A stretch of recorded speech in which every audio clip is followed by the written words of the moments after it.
अब मेरे नजर में तो प्रधानमंत्री डरपोक भी है। मैं बात करूं पप्पू को सामना नहीं कर सकता तो वो डरपोक है। जिसको पप्पू कहते हैं फिर उसका सामना भी नहीं कर सकते हैं क्योंकि उनको देखो विपक्ष मुक्त उनको संसद चाहिए। इंदिरा जी भी जेल गई थी, नेहरू जी भी जेल गए थे।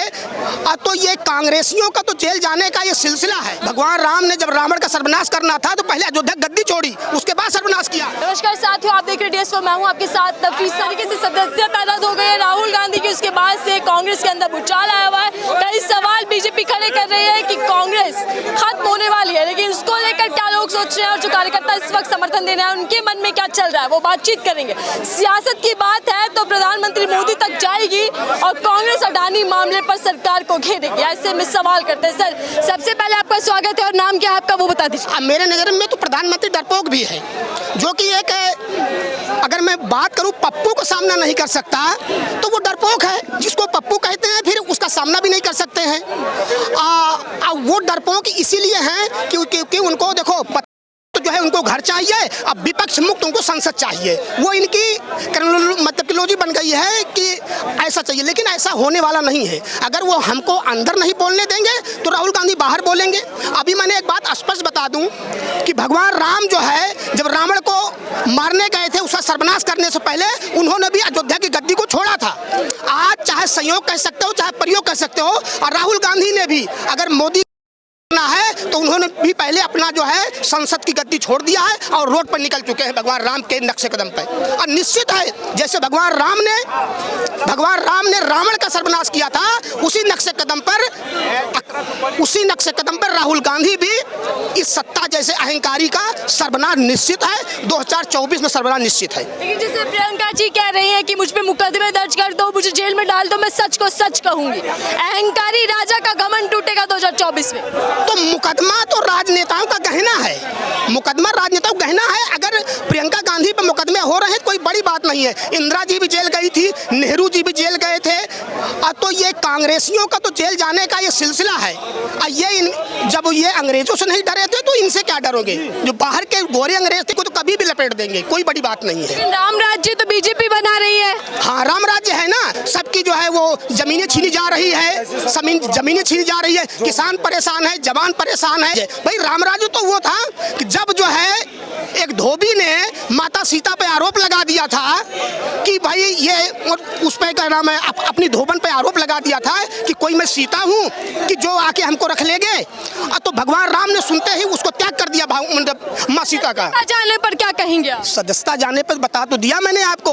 भगवान राम ने जब रावण का सर्वनाश करना था तो पहले अयोध्या गद्दी छोड़ी, उसके बाद सर्वनाश किया। तो कांग्रेस उल्टी गिनती गिनवाने वाली है। बिल्कुल गिनवाने वाली है। अब तो और हो गया। 37% वोटों के साथ नरेंद्र मोदी सत्ता में आए हैं। ठीक, अब 63% वोट जो इनके निगेटिव है, अब 63% वोट एक हो गया है। जो हमारे ये जो है ना उत्तर प्रदेश के अखिलेश यादव अलग चल रहे थे, दिल्ली के केजरीवाल अलग चल रहे थे, बंगाल की शेरनी ममता अलग चल रही थी, अब सबके एक सुर हो गए हैं। अब वो निश्चित रूप से एक हो गया है। अगर 63% वोट एक हो गया तो मोदी का सर्वनाश निश्चित है, भाजपा का सर्वनाश निश्चित है। विपक्ष की बात कर रहे हैं आप तो विपक्ष एकजुट हो गया है जी। राहुल के मामले में साथ है, लेकिन बीजेपी कह रही है कि कांग्रेस की जमीन बंजर है, हाथों में बेवफाई का खंजर है। भूले ना ये जमीन बंजर दिखाई मैडम। बीजेपी कह रही है आपने तमाम प्रश्न ऐसे पूछे जिनके लिए प्रत्यक्ष के लिए प्रमाण की जरूरत नहीं है। कल हमने जिस दिन से ये अधिसूचना जारी हुई फ्राइडे के दिन से, आप मानेंगे नहीं, पूरे भारतवर्ष में यूथ कांग्रेस के साथ में बड़ी कांग्रेस ने जो प्रदर्शन किया है उसको आप देख लीजिएगा। आप कैसे मान सकते हैं जाएगी इस प्रदर्शन? बीजेपी डर नहीं गई। बीजेपी के नेताओं को 3 घंटे नींद नहीं आती थी ना, अब 3 मिनट भी नींद नहीं आ रही है, क्योंकि सत्ता गली की भी जाने में बुरा लगता है। वो तो प्रधानमंत्री हैं, 12,500 करोड़ का हवाई जहाज, नई पार्लियामेंट है ना, और 12.5 करोड़ की गाड़ी, क्या मजे से बैठने की मिली, और किया कुछ नहीं। जिस देश को आजाद कराने में हम शहीद भगत सिंह बन गए, हम सुखदेव बन गए, उस देश को आपने पलीता लगा दिया। देश के युवा 22 करोड़ लोगों ने रोजगार मांगना बंद कर दिया। दिया। मैं कॉलेज में पढ़ाती हूँ, जहाँ वैकेंसियाँ खाली हैं, भरी नहीं जाती हैं। स्वास्थ्य विभाग खाली है, सचिवालय खाली है, शिक्षक विभाग खाली है, चिकित्सा खाली है। कहाँ है? रेल बेच दिया, 31 कंपनियां बेच दी देश की। ONGC हमको प्रॉफिट देती थी, मैक्सिमम 73 रुपए का तेल ज्यादा से ज्यादा हिंदुस्तान में बिका, हम लोगों ने जो खरीदा।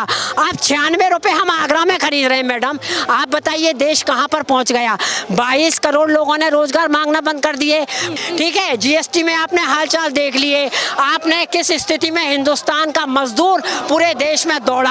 आप बताइए विकास हुआ। और कांग्रेस ने जिस देश को बनाया, सुई से लेके हवाई जहाज से लेके परमाणु परीक्षण से लेके और जो एशियाड कराए उनसे लेकर के उस देश को मिट्टी में मिलाने का काम भारतीय जनता पार्टी ने जवाब देगी कांग्रेस बीजेपी को। मैडम ये जवाब नहीं है, आप सोचिए सुबह से। और दूसरी बात कहना है, ये जवाब है जो हमारे सामने, ये सबसे बड़ा जवाब है मैडम। एक बात और, एक बात मैं ये कहती हूँ, इस देश को हम लोग महात्मा गांधी का देश मानते हैं, जहाँ सत्य और अहिंसा की पूजा होती है। माननीय हमारे प्रिय नेता राहुल गांधी जी ने कल प्रेस कॉन्फ्रेंस में 1 बजे यही कहा, और हम भी यही कहते हैं कि हम सत्य और अहिंसा का मार्ग प्रशस्त करके आगे बढ़ेंगे। कांग्रेस राहुल जी का हमला और प्रियंका जी का हमला।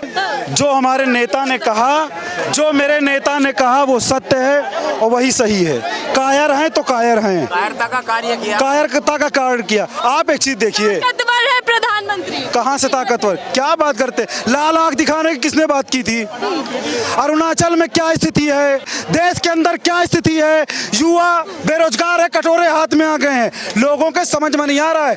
एक टाइम अभी 33% लोगों के ऊपर भक्ति का चश्मा चढ़ा हुआ है। उनको सब गांव में हमारे कहावत है, सावन के अंधेरे का हरेरिन सुझाए। मैडम गांव में कहावत है कि सावन के अंधे का हरेरिन सुझाए। ये जो भक्त है ना, इनको सब हरा हरा दिख रहा है। अभी जब इनकी आंख खुलेगी ना तो इनके सामने कोयला होगा, कोयला उसी को खाएंगे, उसी को मुंह पे लगाएंगे अपने। तो क्या बीजेपी के बुरे दिन आने वाले? पक्का बुरे दिन आने वाले, बुरे दिन लाएगी ये देश की जनता, बुरे दिन लाएंगे ये देश के युवा, बुरा दिन लाएंगे ये असुरक्षित महिलाएं, बुरा दिन लाएंगे GST से परेशान व्यापारी, बुरा दिन लाएंगे देश के युवा बेरोजगार, देश के बुरे भाजपा के बुरे दिन लाएंगे ये देश की आवाम। आप देखते जाइए 24 मिनट का क्या हाल होने वाला है। सरकार को किस बात का डर? राहुल पे कार्रवाई क्यों? राहुल पे कार्रवाई क्यों? आपने पहले बचपन एक आता था हातिम ताई 7 सवाल, मतलब अडानी से बचने के लिए सब कुछ हो रहा है। बिल्कुल अडानी को बचाने के लिए। देखिए जो एम्प्लॉय होता है वो अपने बॉस को बचाने के लिए पूरी ताकत झोंकता है। आज पूरा देश देख रहा है कि एम्प्लॉय कौन है, बॉस कौन है। बॉस एक सेक्टर का बिजनेसमैन बन बैठा है और हमारा प्रधानमंत्री उनके इशारों पे नाच रहा है। प्रधानमंत्री गुलाम कर दिया। जी क्या कहेंगे सर? एक सेकंड दादा, आपका जवाब आपने पूछा। एक करके बात किया सर, सब तक आपने ऐसा है मैडम, आपने एक करके सर, ऐसे बात नहीं हो पाएगी।